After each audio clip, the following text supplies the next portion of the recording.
A daily drip feed of negative news stories in a quickly changing world mean that many of us avoid strangers. It's difficult to know whom to trust after all.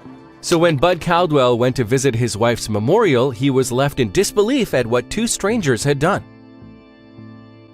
The Wisconsin winters are generally a harsh time for 82-year-old Caldwell, particularly in light of his wife's passing. He and Betty Caldwell had in fact been married for more than half a decade when she died. And although their union was a remarkable achievement, her death inevitably left a huge hole in Caldwell's life. Also, if you have not done so already, please subscribe to our channel and click that notification bell to get inspired by these real-life stories every day. Now, back to the story. Understandably then, Caldwell wanted to make a tribute to his late wife as a demonstration that he would never forget her. So, with this in mind, he bought a bench in Fond du Lac Park and dedicated it to her.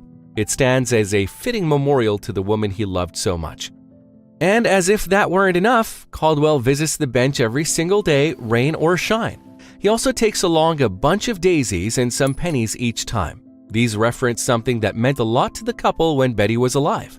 Both items actually refer to songs that the couple adored over many, many years. The first is Daisy a Day by Judd Strunk, and the second is Pennies from Heaven, and that's why Caldwell brings those offerings along in honor of Betty. It should also come as no surprise that Caldwell still went to visit the park even when snow was thick on the ground. He'd been going so often, in fact, that other people had started to recognize him. These included park employees Jared Ebert and Joe Smaltz. And it was on a wintry day in March 2015 that Ebert and Smaltz happened to see Caldwell in his car sat behind the wheel.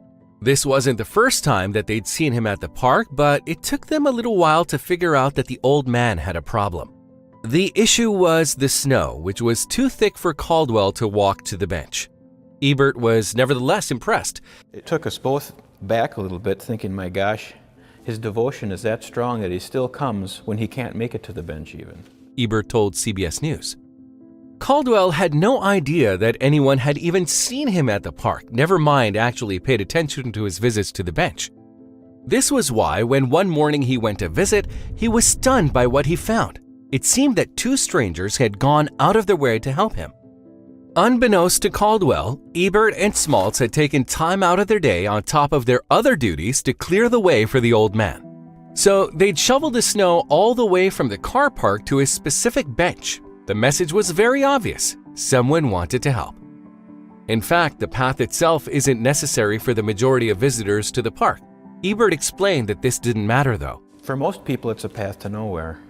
Yeah, it's a path to somewhere for one person. To Ebert, it was barely even a choice. It was just something that the two park employees had to do. We both commented that we just can't have this, Ebert said. We've got to make sure he can get to his bench and talk to his wife. We did it only because of his love for his wife. He truly misses her. This might be true, but that wasn't what Caldwell was thinking when he saw the path cleared of snow. He knew, just looking at it, that it had been shoveled specifically for him, and his reaction was one of gratitude, recognizing the effort that someone had gone to. Yeah, one day I pulled up there and there's the walk shoveled. My knees about buckled on me. Thanks to the help from two kind strangers, he was able to visit the special bench. And this is particularly important because the ritual has offered Caldwell some comfort in the bleak days following his wife's passing. That's why Caldwell was so touched by the gesture and the effort to help him. Two young men did such a nice thing for an old man, he said of the incident. The thing is, it didn't end there. Ebert and Smaltz weren't done yet. In fact, for the duration of the Wisconsin winter, two park workers continued shoveling away, keeping the path clear for Caldwell. It was a remarkable thing for them to do for a complete stranger, yet Ebert saw it more philosophically than that. We're just doing what we felt was our job. Ebert said of their efforts to keep the park accessible. Some intuition, be it divine or otherwise, says, you know, this is why you're here, to help one another. It's a touching story, especially given how Caldwell behaves on his visits there. Each time he comes to the bench, in fact, he says good morning to his wife, whose picture is mounted on it. After spending some time reminiscing about their time together, Caldwell then gets up to leave, and when he does so, he always says goodbye to her and kisses the picture. In a letter that he wrote to Action Reporter Media, Caldwell described how a typical bench visit would go. He usually spends some time, in his own words, either reporting or confessing. He states that it's mostly the former nowadays. Caldwell said he isn't the only person who brings pennies for Betty, though, with other visitors also regularly leaving coins on the bench. Indeed, it sometimes reaches the point where he has to collect them all. When this happens, he takes the change and donates it to the Salvation Army. As long as he is physically capable, Caldwell intends to keep visiting the bench to talk to his wife. And with the help of two strangers, Ebert and Smaltz, that's still possible. The world would no doubt be a nicer place if we were all so big-hearted. If you like the video, please give it a thumbs up and consider sharing it with someone who may find it interesting. Thanks for watching, and I'll talk to you in the next one.